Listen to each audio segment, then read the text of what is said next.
이사야서 32장은요 크게 둘로 나눌 수 있습니다. 그 앞쪽에 한 30쪽은요 의로 통치할 왕이 나타나게 될 것이다라고 이야기하고 있고요. 뒤에는 보니까 그 방금 읽은 것처럼요 어리석은 어떤 안일한 부녀들에 대한 이야기가 나옵니다. 첫 번째 뭐라고 이야기하냐면, 보라, 장차 한 왕이 의로 통치할 것이요, 그 다음에 방백들이 공평으로 정사할 것이며. 그럼 이거 누굴 이야기하는 것 같습니까? 의로 통치할 수 있는 분이 과연 누굴까요? 예수 그리스도 외에는, 우리가 이 세상 지금 좀 살아봤죠. 과연 이 땅의 왕이, 이 땅의 대통령이 이 세상을 다스리는 일에 있어서 혹시나 여러분 생각에 참 어렵게, 참 공평하게 이렇게 세상을 다스린다 혹시나 하고 생각을 하고 그런 왕이 나오겠지, 그런 대통령이 나오겠지 혹시 기대하시는지는 모르겠어요. 그러나 세상의 권세진 자, 공중의 권세 잡은 자 누구라 이야기합니까? 악한 사단이라 이야기하죠.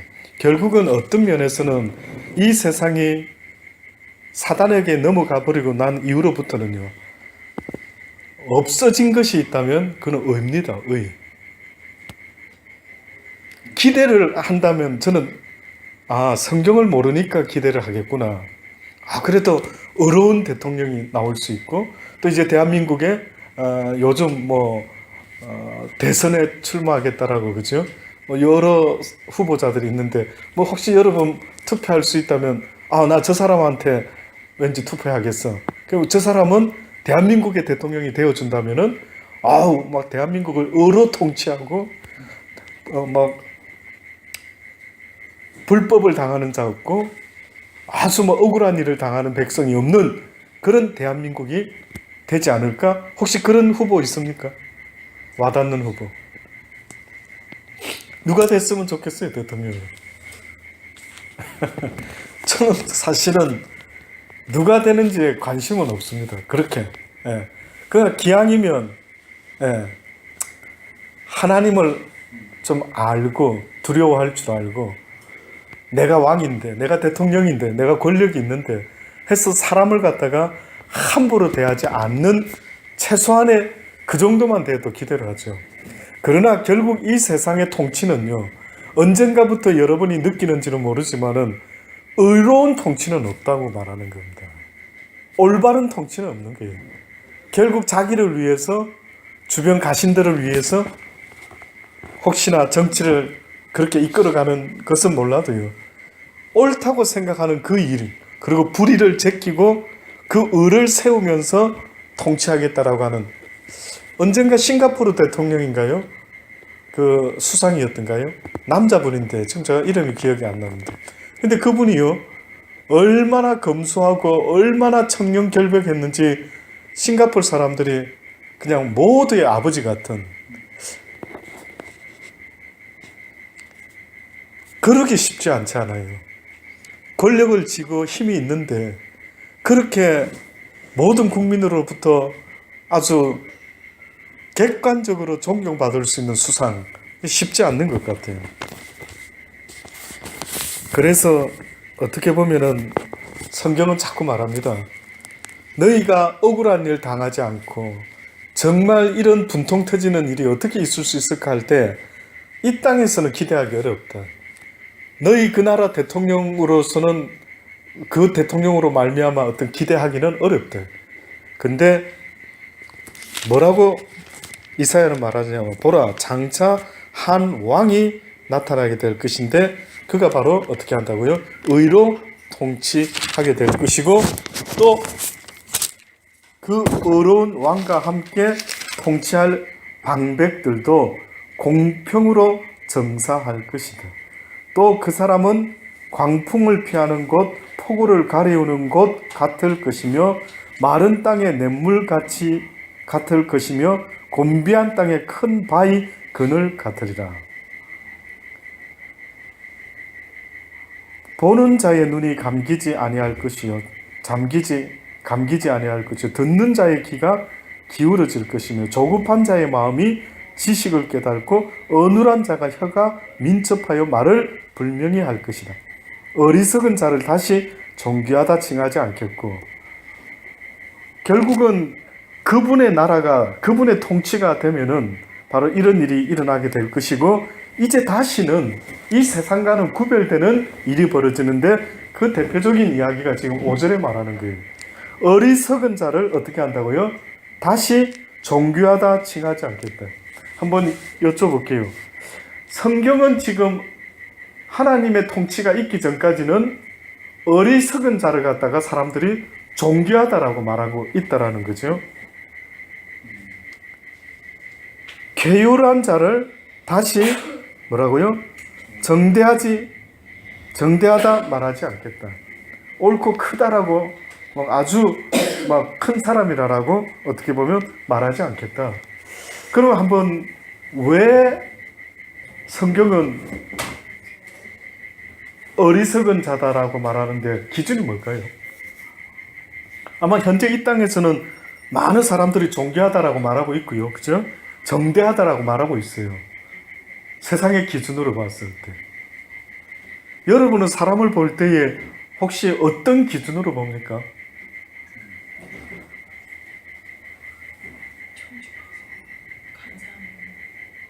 그럼 정직한 사람 겪어봐야 알겠지만은, 그쵸? 안 겪어보고 혹시나 첫인상 내지는 어떤 행동을 보고 어머 저 사람 정직한 것 같다, 저 사람 착한 것 같다, 저 사람 존귀한 것 같다, 저 사람 정대한 것 같다. 기준이 있단 말이죠. 성경에서 어리석은 자라고 말하는 거는요, 한마디로 말하면 하나님을 모르는 자라고. 잘 한번 생각해 보세요. 성경이 말하는 이 어리석은 자야라고 할 때 어리석은을 단어를 붙인 자가 있죠. 혹시 기억나는? 이 어리석은 뭐야 한 게 있는데 탁 떠오르는 사람 없습니까? 힌트를 좀 더 드리면 구약 성경 말고 신약에 보면 나오는데 어떤 비유 속에 나오는 자가 있는데 어리석은 부자 있죠. 부자, 어리석은 부자. 네, 어리석은 부자가 뭐라고 말하느냐면은 많은 수확이 생겨가지고 이렇게 말하죠.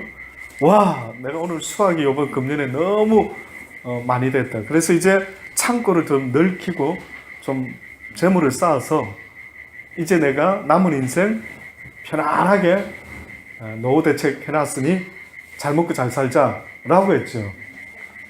그때 성경이 뭐라 했습니까? 이 어리석은 부자한테 하나님에 대하여 부요치 못하고, 다시 말하면 하나님을 모르고 하나님이 원하는 그 뜻대로 살지 않는 그의 모습은 어리석은 부자다라고 그렇게 말한 거예요. 그러니까 여러분이 기준을 잡을 때 이 세상에서 우리는 똑똑하다 그러면 이러죠. 머리 좋고 박박사 되고 유명 인사, 이 사람을 우리는 똑똑하다 말하죠. 성경은 그렇게 말하는 적이 한 번도 없습니다. 성경이 똑똑하다라고 지혜와 명철이 있다라고 말하는 것은 누구에게 말하느냐면 여호와를 경외하는 자를 이야기하는 거예요. 그러니까 어리석은 자는 여호와를 아는지 모르는지 몰라도 그분의 말씀대로 살지 않는 자, 그분에 대하여 부요하지 못하고 자신에 대하여 부요한 자 말이에요. 그러니까 하나님은 우리에게 어떤 재물이 있다라고 하면은 그 재물을 가지고 네가 부요한 자가 되면 안 된다라는 뜻밖이죠. 우리 생각에는 내가 돈이 많이 생기면 나부터 부요해지는 거잖아요, 논리가. 근데 하나님은 조심해라는 거예요. 너에게 돈이 생기기 시작하면은 무슨 생각을 해야 되냐면 하나님에 대하여 부요한 자가 되어야 되는 거예요. 그 뜻은 그 재물이나 건강을 나를 위해 쓰는 게 아니라 하나님과 이웃을 위해 써야 돼요. 아무리 교회를 수십 년 다니고 아무리 큰 교회를 다니고 아무리 신학 박박사를 됐다라고 하더라도요, 여러분 보세요. 그 말씀을 제대로 깨달지 못하고 살지 못하는 자는 성경에 보니 그 부류가 있었는데 예수님에게 지탄을 당하면서 이 회칠한 무덤과 같은 독사의 새끼라는 소리를 들은 자가 있어요. 부류가 있어요. 그게 어느 부류냐? 성경을 전혀 모르는 부류냐? 아니에요. 아예 모르면 죄 없다는 거예요. 몰라서 그렇다면 그건 문제가 달라져요. 저는 어느 때는요, 성경을 내가 잘 가르쳐야 되겠다, 제대로 가르친다.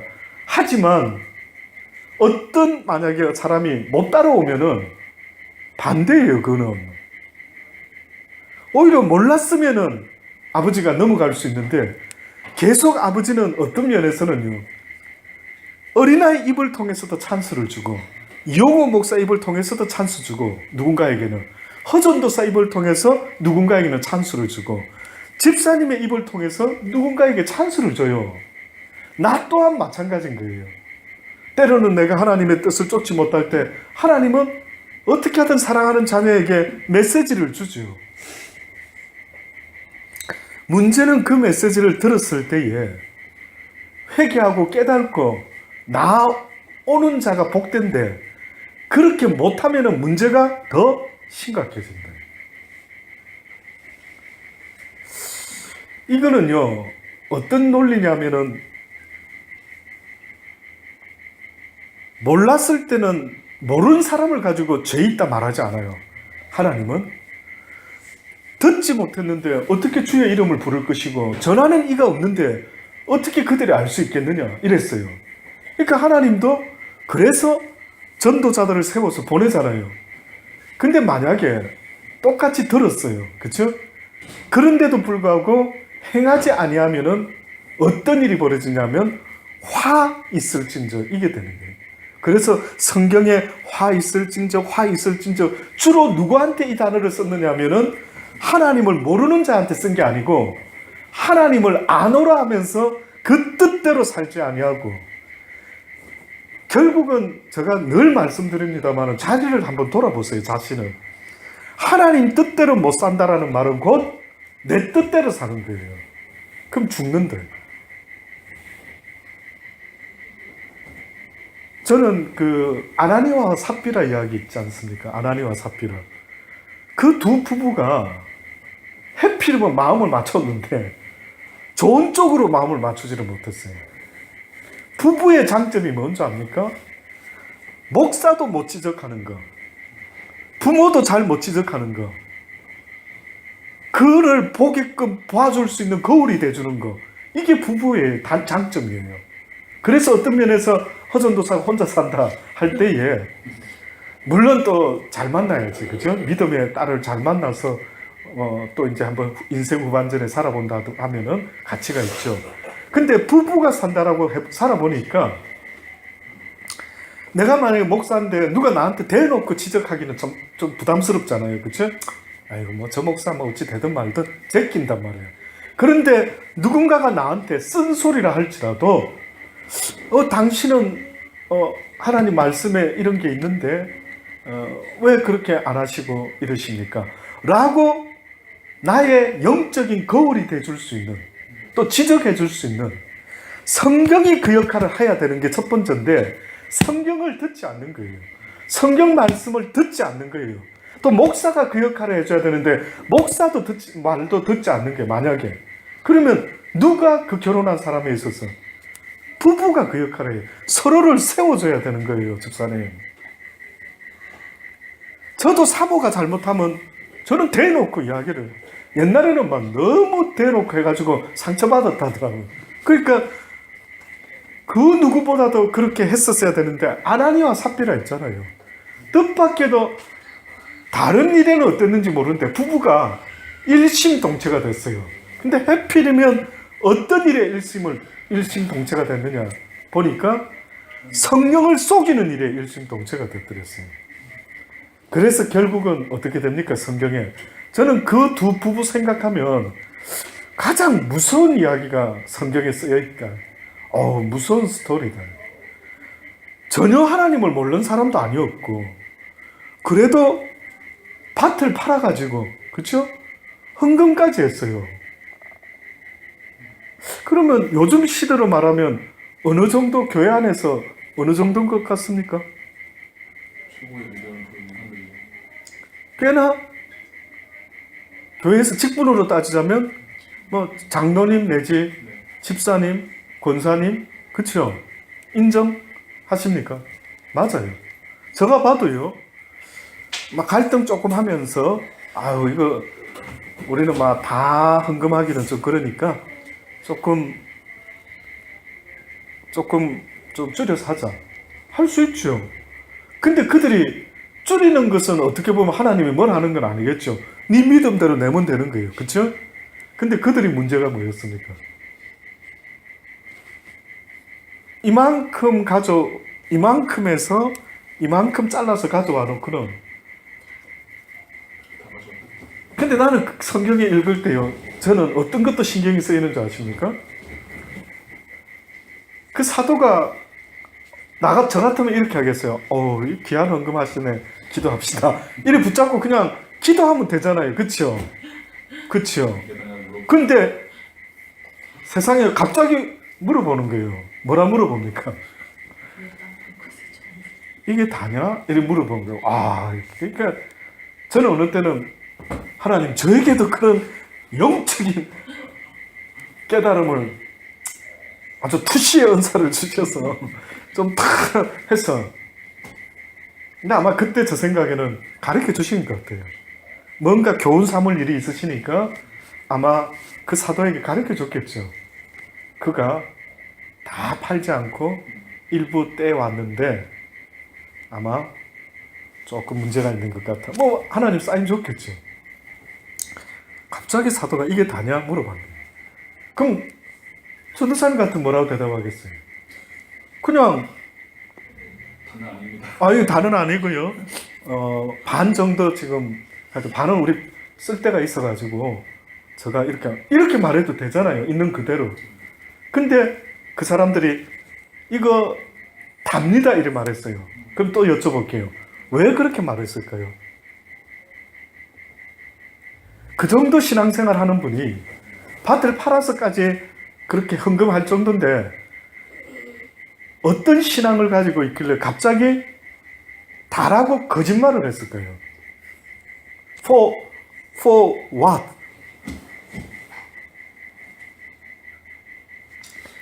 외식하는 거 아닐까요?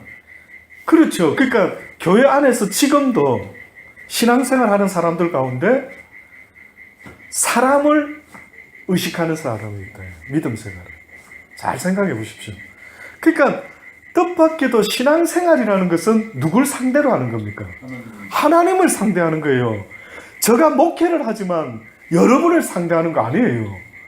저도 궁극적인 것은 내 믿음으로 아버지 나라 가야 될 사람이에요. 그러니까 나의 이 땅에서의 평생의 잡이라 한다면은 하나님을, 예수님을 믿는 게 저 잡이죠. 무엇이 하나님의 일입니까? 라고 물어봤을 때 예수 그리스도를 믿는 것이 하나님의 일이다 했잖아요. 그러면 잊지 마세요. 신학도라 할지라도, 집사님이 신학교 지금 다니고 있다 할지라도 내 평생의 잡은 티칭이 아니에요. 또 내 평생의 잡은 교회에서 뭐 목사가 인정해준다? 뭐 장로님께 인정받는다? 교우들 간에 누구한테 인정받는다? 어떻게 보면 아무 소용없어요. 그래서 저는 가끔 사람들이, 연예인들이 악플에 목숨 걸잖아요. 악플에. 나는 그게 안타까워요. 저 생각이 바뀌었으면 참 좋을 뻔했네. 사람을 의식한다라고 할 때에 사단이 가장 좋아하는 미끼 같아요. 그러니까 사단이 던지는 미끼 중에 하나님을 의식해야 되는데 그 반대로 사단이 쓰는 전략과 수법이 있다면은 하나님을 자꾸 의식하지 못하게 하고 눈에 보이는 사람을 의식하게 만드는 거예요.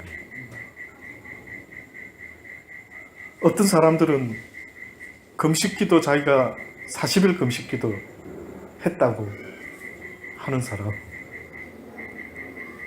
성경 뭐 백독을 했다 어쩌다 하는 사람, 그게 무슨 의미죠? 그게 무슨 상관인데? 하나님이 보시기를 원하는 것은 많이 알고도 행치 아니하면 오히려 조금 알고 행하는 자보다 더 문제가 있다는 거예요. 그러니 어느 때는 성경을 많이 아는 것도요, 때로는 자칫하면 어떤 사람에게는 오히려 하나님 앞에서 더 문제가 크게 될 수가 있다는 거예요. 이 세상은 그렇습니다. 이 세상은 그렇습니다. 이 세상은 의라는 것, 이 세상의 어떤 기준이라는 것, 우리가 생각하는 대단한 사람, 뭐 SCD 뭐 학장님, 아니면 어느 유명한 장신대 신대원 뭐 학장님, 총장님, 대단한 것 같습니까? 하나님은 그 사람을 대단하게 보는 게 아니고요, 적은 믿음을 가지고 하나님 앞에서 충성되이 사는 그 한 사람을요, 굉장하게 대단하게 보는 거예요. 그래서 성경에 보면은 10달란트든 5달란트든 2달란트든 공이 뭐라고 말합니까? 너희가 적은 일에 어떻게 했다고요? 충성했다 했어요. 큰 일에 충성했구나. 하나님 눈에 이 땅에서 큰 일은 없다. 여러분이 하나님 모르면 몰라도 하나님을 안다면 제대로 아셔야 되는 게, 여러분 생각할 때 저 목사님 유명하다, 존경한다, 기준이 뭔데요? 한번 물어볼게요. 그분을 압니까? 그분이 하나님 말씀대로 사는 분인지 아닌지 압니까? 뭘로 기준을 잡는데? 큰 교회 만들었으니까? 뭐 유명한 책을 썼으니까? 이 세상에 의의가 없더라는 거예요. 우리의 생각은 힘이 어리석은 백성의 모습이다. 그래서 이사야 선지자가 의로운 왕이 이 땅에 오시게 되는데, 그분이 통치하게 되면 조급한 자의 마음이 지식을 깨닫고 어눌한 자의 혀가 민첩하여 말을 분명히 하게 되고, 어리석은 자를 다시는 존귀하다 칭하지 않겠고, 쾌율한 자, 아주 겉모술수가 아주 하나님 모르지만 아주 똑똑한 자들, 자기의 유익을 위해서 아주 민첩한 자들, 그들을 다시는 정대하다, 올바르고 아주 큰 사람이라 말하지 않겠다. 이는 어리석은 자는 어리석은 것을 말하며 그 마음에 불의를 품어 간사를 행하고 패역한 말로 여호와를 거스리며 줄인 자의 심령을 비게 하여 하며 목마른 자의 마시는 것을 없어지게 함이라.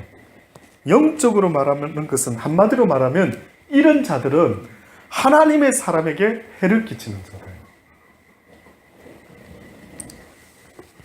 쾌유한 자는 그 그릇이 악하여 악한 계획을 베풀어 거짓말로 가련한 자를 멸하며 빈핍한 자가 말을 바르게 할지라도 그리 함이오니와.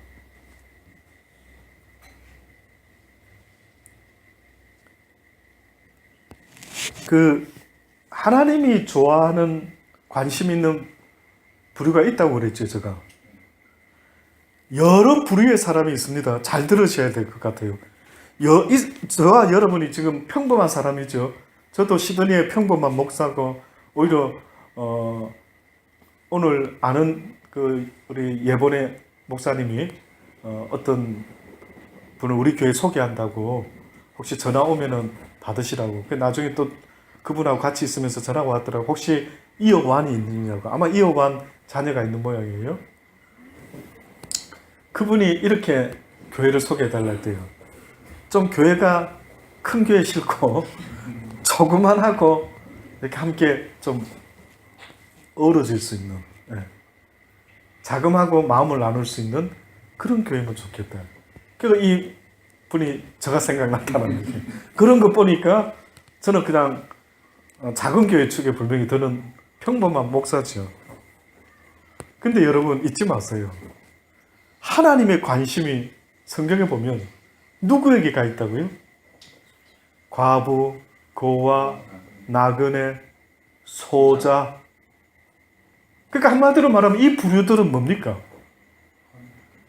아주 어떻게 보면 세상에서는 의지할 것이 없고 하나님 아니면 안 되는 거예요. 그러니까 이 원리가요.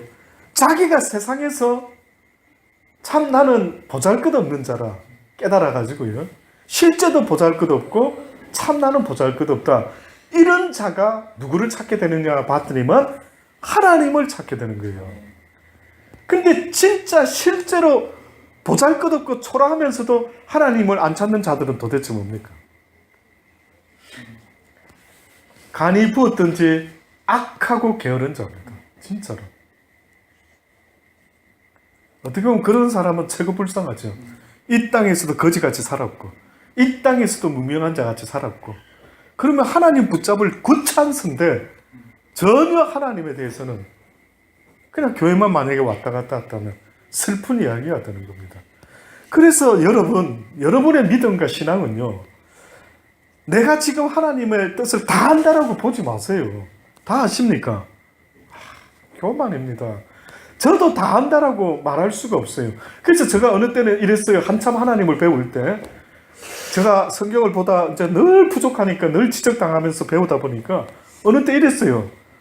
누가 내가 모르는 거 질문하면 나 어떻게 목사가 대답하지? 그걸 가지고 기도해 본 적도 있어요. 아버지, 나에게 깨달음을 주소서. 다 깨닫고 싶은데 때로는 어떤 거는 이해가 안 됩니다. 아버지 마음, 이게 아버지 무슨 뜻으로 쓰셨지? 이해가 안 되는데. 근데 누가 만약에 하필이면 이 어려운 걸 나한테 질문하면 내가 어떻게 답변하지? 이런 걸 가지고 기도했었어요. 혹시 하나님의 응답이 뭐였는지 아십니까?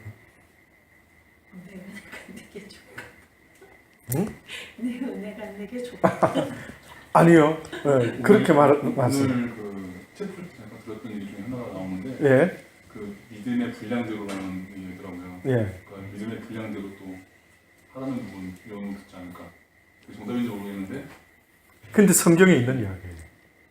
성경에 있는 답변을 똑같이 하셨어요. 사사로이 풀지 말고. 아니요. 말고 좀 가까이 갔는데. 이 정도 이미 다 이루지 않았는데. 이 정도 알면 진짜 제가 개인적으로 저분이 좀 영적인 면이 있구나. 아니면 성경을 좀 깊이 보고 있구나. 뭐 이렇게 느낄 수 있는 부분인데 성경에 있는 이야기입니다. 하나님이 주의 종들을 보낼 때 하신 말이죠. 예수님이. 성령이 충만하면 다 알게 하신다는 건가요? 무슨 말을 할지 그렇지? 너희가 권세진 자 앞에 잡혀가더라도 그죠? 무슨 말을 할지 미리 준비하고 걱정하지 말아라. 그럼 뭐라고 하셨어요? 그때에 내가 네 입에 무슨 말을 할 것을 둘 것이라. 나 다 몰라. 미리 다 알고 있어야 내가 누구든 나한테 물어보면 답을 촉촉촉촉 할 거 아닙니까, 아버지? 그랬단 말이죠. 근데 뜻밖에도 걱정하지 마라. 네가 하는 게 아니라 그 순간에 내가 네 입을 통해서 나의 말을 낼 것이다.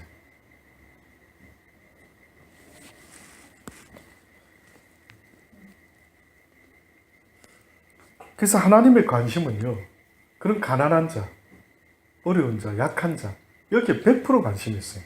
근데 여러분의 육신은, 제가 한번 여쭤보면은요, 여러분의 육신은 그런 자들에게 가까이 다가가기를 원하십니까?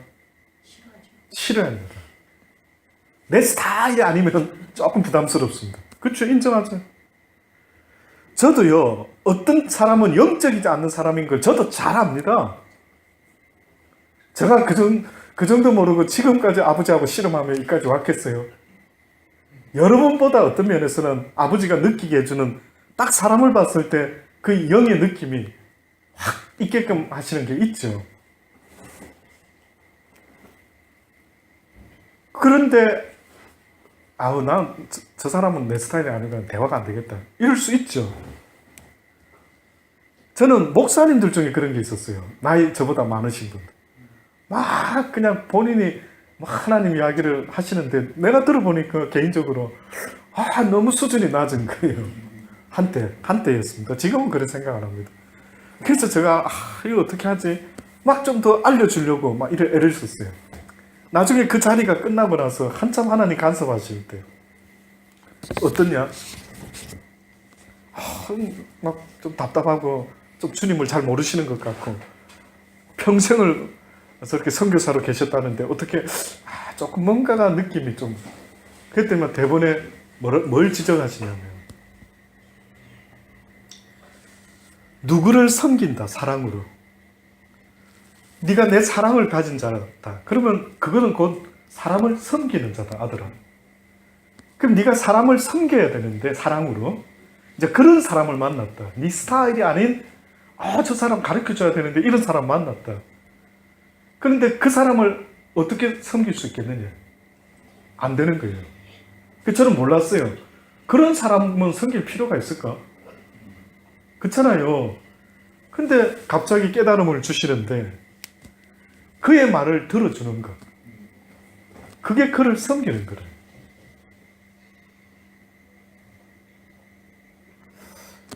그래서 그때 크게 깨달았어요. 그렇구나. 전혀 내 스타일이 아니고 할지라도 그의 이야기를 들어주고 함께 물론 그건 다릅니다.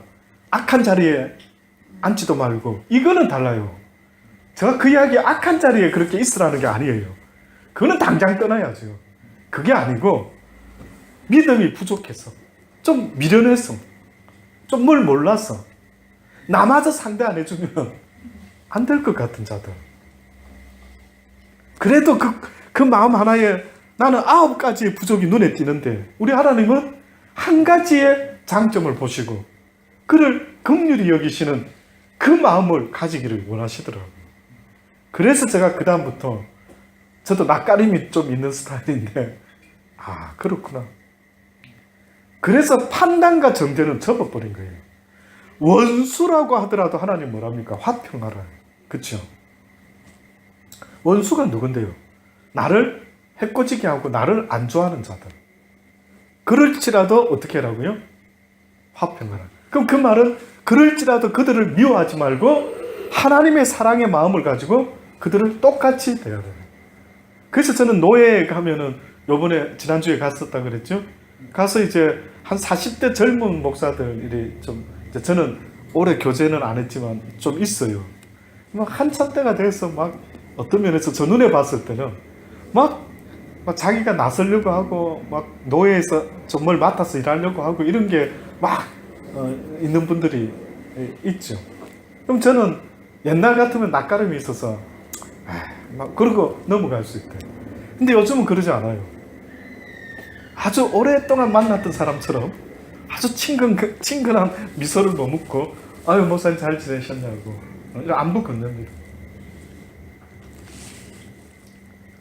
쉽지 않아요. 근데 내가 봐도 내가 달라졌어요. 낯가림이 있는 내가 혼자 그냥 골방에 있는 스타일이 제가 달라지기 시작하는 거예요. 그런데 지금 성경에 이사야가 뭐라 말하느냐면 그런 아주 소자의 그룹을 갖다가 이 세상의 기준의 이 사단의 역사는 그들을 무시하게 만드는 거예요. 그래서 잊지 마시오. 이런 말이 있습니다.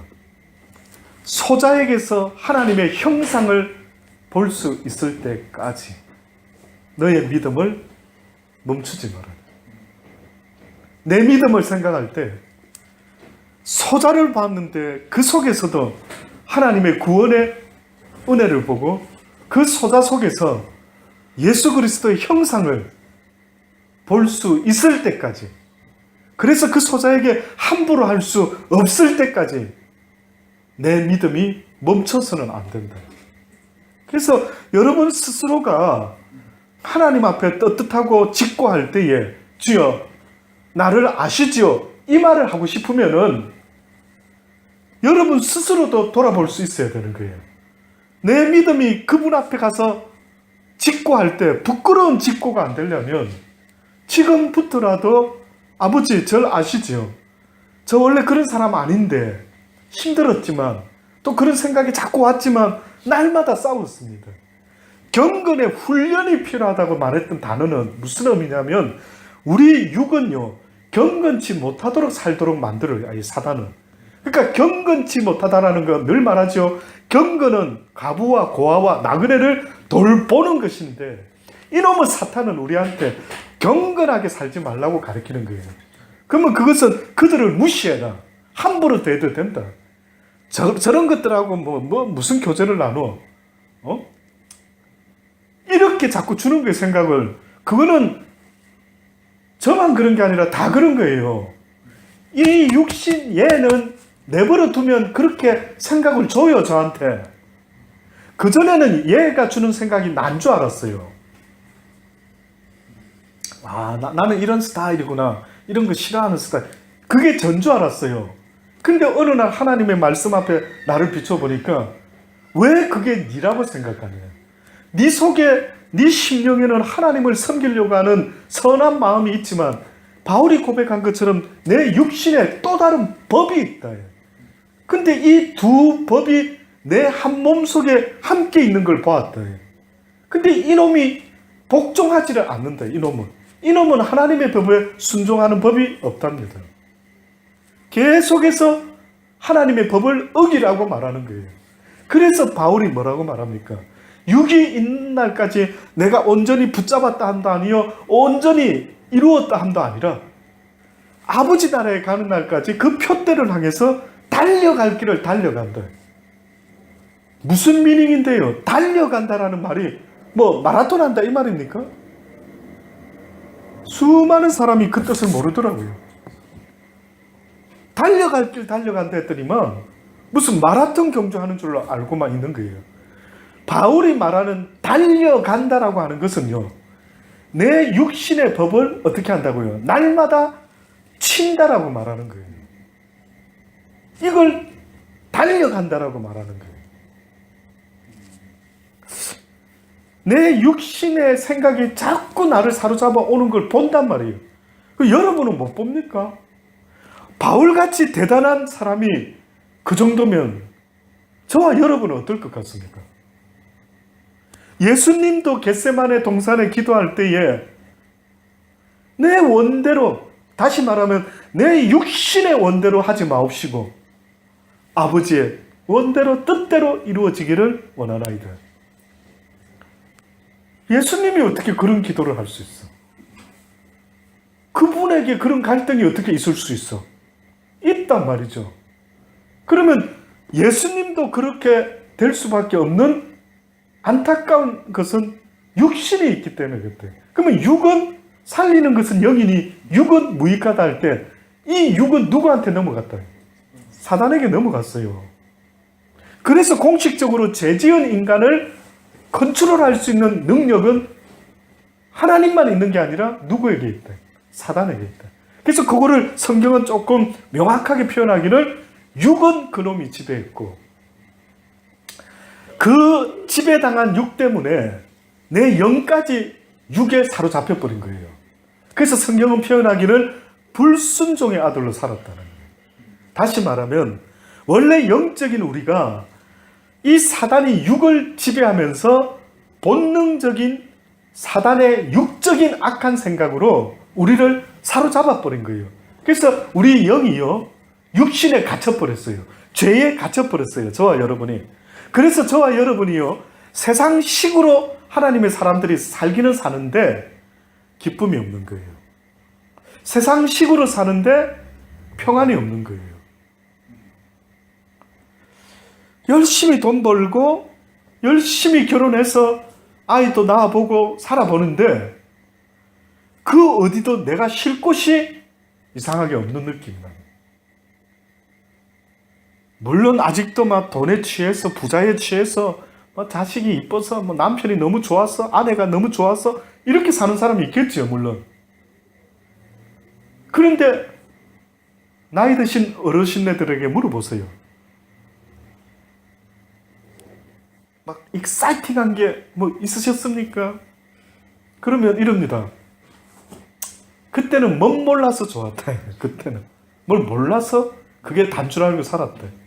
근데 이제 보니까 참 인생이 허무하대. 나그네, 공수래, 공수거 같다. 젊은 사람한테 묻지 마시고 인생을 좀 많이 산 분들한테 여쭤보세요. 거의 대부분의 사람들이 뜻밖에도 이 땅에 내가 왜 살지? 이래 돼버린 거예요. 그러니까 쉽게 말하면 공허하다. 또 쉽게 말하면 오늘 이사야가 계속 비유를 하는데 꽃이 피고 막 열매가 맺혀야 될 땅에 황당한 땅이 되고 말았대. 물이 없고 가물어 메마라 죽어가고 있대.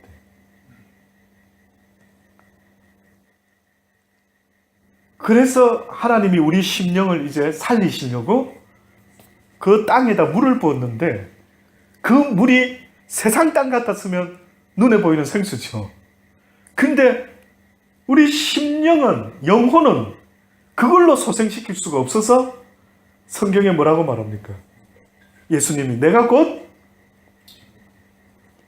내 피가 곧 음료요 내 살이 곧 양식이라. 내 피와 살을 먹어야 된다라고. 다시 말하면은 수가성 여인에게 이 물은 또 목마르지만 목마릅니다. 목마른 인생인데 지금 젊은 사람들이 몰라서 그런 거죠. 목마른 것 자체도 뭔지 모르고 인생이 뭔지 모르니까 그냥 막 한참 젊었을 때 꿈을 가지고 이래 살지만 이 땅에 꿈은 없는 거예요. 정확히 아이들에게 알려주세요. 그 꿈이 너를 행복하게 해줄 수 없다. 사랑하는 아들아, 사랑하는 딸아, 엄마 아빠가 살아보니까 정말 살아갈 희망과 소망과 꿈은 오직 예수 그리스도에 없다. 없습니다. 이걸 어떻게 더. 그래서 결국은 주님의 그 말씀이 생수라는 걸 수가성 여자에게 하도 답답해서 설명하지 않습니까? 예수님이. 그 생수를 한번 먹은 자는 뭐라고 설명했느냐면 그 물을 마신 자는 우리 속에서 이렇게 흘러나온다. 그러니까 강물의 원천이다 이게. 그러니까 내 생명에, 내 삶에, 내 영혼에 목마르지 않고 외롭지 않고 쓸쓸하지 않고 기쁘고 감사하며 살아갈 수 있는 기본적인 생수는 여호와의 말씀이다라고요. 왜 말씀을 더 상고하지 않느냐? 얼마나 잘 알길래. 계속 말씀은요. 저도 고백하지 않습니까? 다 모른다고. 저도 설교할 때 다 알아서 설교하는 게 아니라고 말하지 않았습니까? 저도 때로는 말하면서 듣는다라고 이야기하는 거예요. 그러니까 때로는 누구 덕분에 나도 듣고 또 말씀을 읽을 때 깨달음을 줄 때 알아요. 저도 내 영혼이 살아나는 느낌. 근데 말씀에 뭔가 감동도 없고 깨달음도 없고 하면 찜찜한 거예요. 주중에 제가 호산나에 나오는 어느 간사님이 계세요. 어떤 병원에서 일하는 여자 한 50대 분이 계신데 언젠가 한번 말했죠. 예, 그분이 느낌이 저는 이상해요. 이유도 모르겠는데 하나님이 사랑하는 것 같아요. 그 쉽지 않아요. 죄송한데. 그래서 그런지 몰라도 호산나에 가서 설교를 하면은요, 내가 생각도 못한 이야기를 할 때가 많아요. 그러니까 호산나 사람들은 제가 늘 주일날 그렇게 설교하는 줄 알아요. 아닌 거예요. 그러니까 우리 정성 교사님도 박사모도 좀 목사님이 다르대. 무슨 말인가 했더니 여기서 설교하시는 거하고 교회에서 설교하시는 게 조금, 물론 거기서는 어쩌다 한 달에 한두 번 가는 것이 있으니까요. 다르다고요. 근데 그 누구 때문인지는 저도 모르겠어요. 근데 그 중에 저는 볼 때 그런 분이 있는 거예요. 그분이 이제 제가 짜장면 이야기 한 번씩 하잖아요. 은혜 받았으면 은혜를 유지하고 싶으면 하나님께 땡큐 갓을 해야 돼요. 사람은 그걸 모르는 거예요. 왜 감사헌금 하는 줄 아십니까? 왜 교회에서 추적헌금 하는 거 아십니까? 내 마음의 표현인 거예요. 아버지 앞에. 근데 그 중에 은혜 특히 받았을 때 Thank you God 하는 거는 내 은혜를 지키는 방법이에요. 그래서 성경에 문둥병자들이 사도의 말을 듣고 예수님의 말씀을 듣고 제사장에게 보이라. 어머, 나 이거 안 나샀는데. 가서 보이다가 돌에 맞아 죽을 때인데. 근데 믿음으로 어떻게 했어요? 시작은 똑같이 출발했죠. 길에 가다가 중간에 어떤 일이 일어납니까? 다 나섰죠. 근데 그 중에 예수님께 돌아와서 땡큐 주님 한 사람은 몇 명? 몇 명. 나머지 사람이 궁금해요. 땡큐 안 하고 어머나 이게 웬일? 하고 간 사람의 나중이 궁금하다. 그래서 여러분 은혜를 은혜를 확고하게 은혜로 만들어낼 수 있는 유일한 반응은 땡큐 가신 거예요. 그러나 주님은 입술로만으로 땡큐 갓 하지 말라는 거예요. 진짜 감사했으면 네가 가장 아끼는 것을 내놔라는 거예요. 그럼 우리는 뭡니까? 돈이지 돈. 인정하지 않습니까? 그래서 이제 보세요. 요 후반부부터는 이제 마무리를 하는데 이사야가 주제를 갑자기 바꿉니다. 바꾸면서 9절부터 보세요. 너희 안이란 부녀들아 일어나 내 목소리를 들을지어다. 첫째 안이란 부녀들아. 그 다음에 너희 염려 없는 딸들아. 제가 여쭤볼게요. 남자들은 해당 안 됩니까? 성경에서 딸들아, 세상과 짝하는 여인들아 이런 말 자꾸 나오죠. 왜 남자 안 썼을까요? 두 분 다 신학 공부하니까 뭔가 이게 결국 교회를 말하는 거잖아요. 전체. 교회? 그럴 수도 있겠지만 조금 또 다른 대답은요. 신부. 신부? 근데 왜 안 좋은 쪽으로 신부? 예, 조금 죄송한데 허전도사님 답변보다는 조금 가까운 감이 있습니다. 남자를 표현하고 전부 여자를 잡고 이런 게 많죠. 성경 읽다 보면. 그죠? 지금 방금 집사님 표현했는데 신부도 될 수 있고 세상이 될 수 있는 것 같아요. 그러니까 세상에 속한 자들. 신부는 굉장히 긍정적인 것 같고요. 제가 봤을 때. 이건 제가 깨닫는 겁니다. 여자들아, 세상과 짝하는 여인들아, 이 어리석은, 이것은 신부라고 표현하면 굉장히 좋은 의미고, 지금 여기는 좋지 않은 의미로 쓰였는데, 그 의미 속에는 세상의 의미가 있어요. 그러니까 세상에 속한 자들아, 이 뜻이 있는 것 같아요. 그래서 한번 그러고 나서 이걸 한번 읽어보세요. 너희 안이란 부녀들아, 일어나 내 목소리를 들을지다. 너희 염려 없는 딸들아, 내 말에 귀를 기울여. 너희 염려 없는 여자들아, 1년 남짓이 지나면 너희가 드디어 당황하여 하리니 포도 수확이 없으며 열매 거두는 기한이 이르지 않을 것이라. 그러니까 세상적인 어려움이 올 것이라. 또다시 말하면 하나님을 의지하고 평안하다 이렇게 살아야 되는데 세상의 것을 의지하고 세상과 짝하며 사는 자들아, 지금 그렇게 말씀하는 거죠. 근데 너희들에게도 환난이 오고 어려움이 오고 원치 않는 일들이 벌어질 것이다.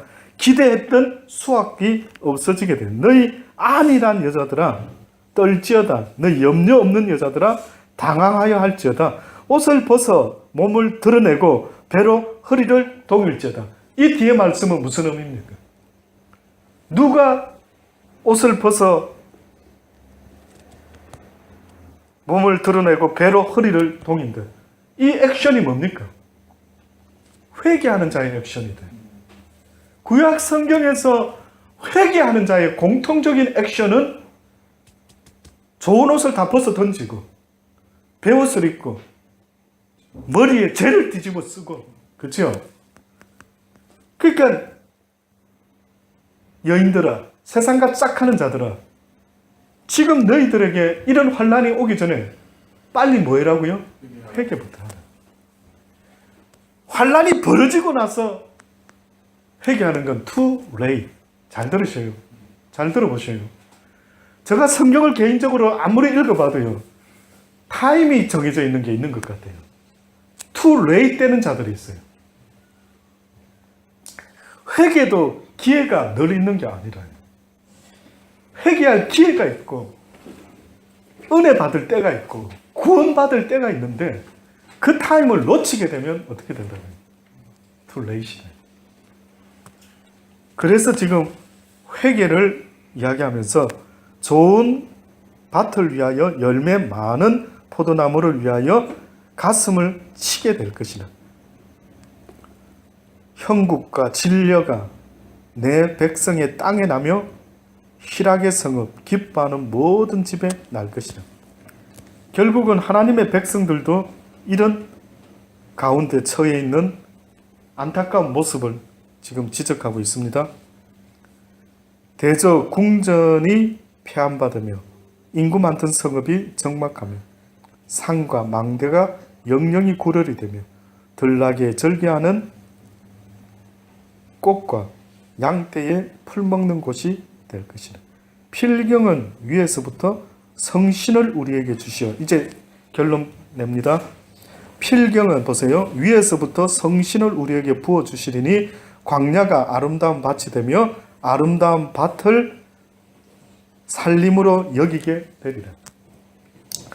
성신을 부어주면 메마른 땅에 어떤 일이 벌어진다고요? 변화가 일어난다 했죠. 그렇죠? 그러면은 지금 이게 세상 땅 이야기하는 것 같습니까? 우리 영혼을 이야기하는 것 같습니다. 우리의 영혼을 말씀하고 있어요. 그래서 성령의 비유를 할 때, 역사를 할 때 우리는 성경의 이른비 사건과 늦은비 사건. 이른비는 씨를 뿌리고 나서 이게 싹을 틔워야 되니까 물이 필요하고, 늦은비 사건은 이제 추수하기 전에 한 번 더 마무리 짓는 비가 필요한데 이게 늦은비라는 거예요. 그러니까 성경은 뭔가 의미심장하게 말씀하고 있는데 처음에 복음을 전할 때 사람들이 믿지 않아서 놀라운 성령의 역사가 일어났죠. 막 배우지 않은 언어로 막 사도들이 설교를 하고 막 난리가 났죠. 막 죽은 자가 일어나고 막 그림자만 밟아도 일이 벌어지고 희한한 일이 일어나. 이렇게 성령의 역사가 어마어마하게 일어났어요. 근데 지금 여기 이사야가 말하는 것은 마지막 때에 하나님이 회복시키겠다라는 거예요. 마지막 때 전에 하나님이 때가 되면은 그 믿는 자들은 회복시키겠다라고. 그러니까 이 모든 걸 어떻게 보면 누가 주관을 하고 있습니까? 하나님이 주관하고 있어요. 그래서 제가 여쭤볼게요. 왜 하나님이 그냥 이 땅에서부터 처음부터 성령 충만 줘서 그냥 우리가 성령에 취하여 막 세상 걸 미워하고 싫어하고 그냥 하나님 성령의 취함을 받아서 그냥 그렇게 쭉쭉쭉쭉 잘 나가게끔 하나님의 백성으로 흠도 점도 없이 그냥 쫙 가게끔 해주지. 왜 바울 같은 사람에게도 육신의 사단의 회를 두셔가지고 그 날마다 육신을 쳐서 복종시키고 이렇게 내 몸에 두 법이 있구나 괴로워하며 오라 나는 공고한 자라. 왜 이렇게 하느냐 이거. 왜 그럴까요? 뭐 장난하십니까? 우리 가지고 놉니까? 왜 그러는데? 뜻밖에도 하나님은요, 언젠가 말씀드렸습니다만 저는 이게 잊혀지지 않는 거예요. 탕자의 비유. 집을 나간 탕자와 집을 나가지 않은 탕자의 비유가 하늘과 땅이에요. 그래서 어느 때는 이걸 우리가 많은 사람이 해석하는데 저는 집을 안 나간 탕자는 첫째 아들은 천사일 수도 있다. 집을 떠나서 유리방황하며 세상에 살았다. 이거 우리인 것 같은 게 육이 있는 인간들. 천사들과 이 세상을 한번 살아본 우리와의 차이가 극렬하게 달라지고 말았어요. 여기서 멋대로 살아는 봤지만 결국은 내가 집 떠나 나와서 이게 무슨 짓이지? 이건 뭔가를 깨닫고 뭔가 복음을 듣고 각 시대마다 전도자의 말을 듣고 원래 내 집은 본향은 하늘나라였구나. 근데 내가 이 세상에 지금 나그네 인생을 와가지고 돈 한 번 벌어서 그 둘째 아들은 돈을 가지고 나왔죠. 그 스토리가 조금은 다르지만 우리는 부잣집에도 태어나고 또 돈이 없으면 돈을 벌어서 행복해 보려고 몸부림을 치죠. 막상 돈이 있어봐도 이게 나를 즐겁게 못한대. 다 잃어보니까 그때서야 인생이 뭐냐 이게. 자, 그 탕자가 다 잃어봤어요. 이것저것 다 해봤어요. 결국 그가 뭘 생각합니까? 아버지의 집은 참으로 모든 게 풍성했대. 그러면 제가 여쭤볼게요. 먹을 것만 풍성하다 이 말을 하고 있는 건가요? 아니에요. 어떤 면에서는 육적인 풍성이 아니라 그 심령의 영혼에 그 아버지와 같이 살았다라는 그때 느꼈던 그 감정, 그 평안함, 그 아버지 집에 거하는 그 기쁨, 뭔가 자세히 성경에는 없지만 느낀 거 아니겠어요? 갔습니다. 그랬더니만 혼날 줄 알았는데 회개하고 돌이켜서 아버지 집을 갔더니만 아버지가 버선발로 뛰어나오면서 이렇게 말하죠. 이는 내 잃어버렸다가 다시 얻은 자식. 그럼 제가 또 여쭤볼게요. 처음부터 잃어버리지 않은 자식을 왜 더 귀하게 여기지 않고 분위기상 보니까 잃어버렸다 다시 얻은 이 자식을 엄청 기뻐하는 거예요. 그래서 어떻게 합니까? 아버지가 잔치를 베풀고 송아지 잡고 난리가 났죠. 그랬더니만 열받은 자가 있었어요. 누구? 큰아들. 큰아들이 딱 보고는 갑자기 열이 받아. 이때까지 집 떠나지 않은 나한테는 왜 이렇게 안 하느냐. 한 번도 그런 적이 없지 않았나. 근데 이 탕자가 돌아오니까 왜 이렇게 난리를 치시냐. 그거 말하죠. 그러면 그 아버지 마음이 뭐죠? 이 아들을 보면 이제 답변을 들어보면 알아요. 이 아들의 아버지가 마중 나오니까 뭐라고 말합니까? 아버지요, 이 탕자, 이 죄인 너무 죄송합니다. 염치가 너무 없습니다. 그러나 아버지요, 그저 아버지 집에 품꾼의 하나로 써달라고. 먹을 거 내놓으시오 아버지. 이런 말하는 게 아니에요. 아버지 집에서 그냥 품꾼의 하나로 있어도 그냥 아버지 집에 있고 싶대. 얼핏 들으면은 이놈이 아버지 집에는 먹을 게 육적으로 풍성하니까 이거 먹으려고 들어오는 것 같다. 이렇게만 보지만 그게 아니에요. 영적으로 이 아버지 집에는 한마디로 심령의 평안함을 누릴 수 있는 장소인 걸 드디어 알았던 거예요. 그렇죠? 그랬더니만 아버지가 뭐랍니까? 아니다. 너는 잃어버린 내 아들이다. 다시 찾았다. 기쁘다. 파티하겠다. 이랬더니만 이 아들은 성경에 좀 더 많은 이야기가 있었다면 아마 이 아들은 주변 사람들에게 뭐라고 말했겠습니까? 우리 아버지는 너무 사랑이 많으시고 우리 아버지는 너무 좋으신 분이야. 이렇게 말하겠죠. 그리고 우리 아버지 집은 너무 아름다워. 근데 공교롭게도 집을 안 떠나본 첫 번째 아들은 계속 아버지가 불공평하대. 이 이야기가 바로 성경에 보면은 어느 농장의 주인이 종에게 이야기를 하죠. 사람들을 불러서 일을 시키라고. 그래서 사람들 불러서 일을 시키는데 농장에서 근데 보니까 또 길가에 노는 사람들이 많은 거예요. 점심때 저녁 때고 뭐고 막 사람을 불러와서 또 일을 시키는 거예요. 그리고 마치고 나서 페이할 때 어떻게 페이합니까? 똑같은 액수를 페이한 거예요. 그랬더니 막 첫 번째 일찍부터 와서 이런 자가 뭐라고 말합니까? 열받은 거예요. 나는 아침부터 와서 엄청 하루 종일 일했는데 왜 늦게 온 저 사람하고 똑같이 주느냐?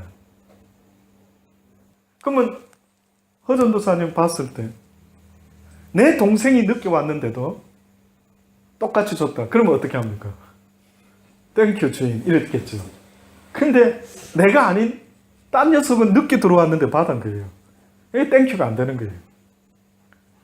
그랬더니만 뭐랍니까 주인이? 엄하게 말하죠. 내가 너하고 약속을 하지 않았네. 네 것이나 가지고 가라.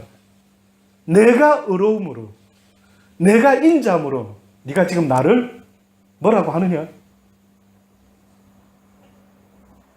그러니까 우리 하나님 마음은 이런 거라는 거예요. 이걸 가르쳐 주고 싶으시니까 오늘 결론입니다. 아버지 하나님이 너무 좋은 분이라는 걸 알려주고 싶으시니까 어떻게 보면은 이 세상의 이 어려움과 힘듦과 고난과 사단의 역사 모든 거 단칼에 다 없애실 수도 있지만 내버려 두시는 이유가 있다면은 우리를 위함인데 우리에게 더 큰 감사와 기쁨과 즐거움 속에 영원토록 하나님을 즐거워하며 살아갈 수 있게끔 만들고 싶으신 하나님의 뜻이 계신 거예요. 우리는 싫지. 막 힘드니까. 드라마. 네, 우리는 막 너무 힘드니까 싫어. 그런데 그래서 성경의 세례 요한이 뭐랍니까? 이 돌들로도 아브라함의 자손을 만들어낼 수 있다.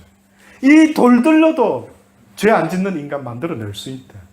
하나님이 그걸 원했다면 얼마든지 할 수 있다. 그러나 하나님이 내버려 두셨을 때에는 그분의 신묘막측하고 놀라운 그 계획과 뜻은 다 알 수는 없지만 최소한 그분이 우리에게 주고 싶어 하는 것은 언젠가 말씀드린 것처럼 왕이 막 산의 진미를 다 먹으니까 이제 맛있는 게 없어. 불행이라. 여러분 맛있는 게 있는 게 기쁨입니다. 그죠? 야 오늘 뭐 먹지? 그거 맛있는데. 이면 기쁨이에요. 근데 어느 날 입맛이 다 떨어지고 맛있는 게 생각이 안 나. 먹고 싶은 게 생각 안 나. 예은아 뭐 먹고 싶은데? 당장 나오죠. 막 사줄게 가자 이러면 막 아마 망설임 없이 맥도날드든 뭐 KFC든 뭐가 되든 막 당장. 근데 만약에 여러분이 어느 날 입맛을 잃었어. 갑자기 먹고 싶은 거 생각도 안 나고 아무것도 안 나. 슬프다. 그래서 그 왕이 산의 진미의 맛을 다 잃어버렸을 때 방을 붙여가지고 맛있는 음식 해와서 나한테 합격이 되면은 엄청난 상을 주리라. 근데 지혜로운 여인이 와가지고 사람이 와가지고 뭐라고 말합니까? 왕이시여, 제가 만든 음식은 진짜 맛있는데 이것은 그 전에 맛본 음식을 좀 꺼내야 됩니다. 그래서 한 3일 동안 굶으시고 나서 먹으면 기가 막힌 음식을 맛볼 수 있습니다. 그랬더니만 그렇게 굶었대. 맛있었을까요? 맛없었을까요? 맛있었지. 말도 안 되는 소리지. 근데 이 말도 안 되는 이야기가 저는 성경을 볼 때마다 왜 우리를 이렇게까지 날마다 실험하게 만들고 실수 안 하고 싶은데 실수하게도 만드시고.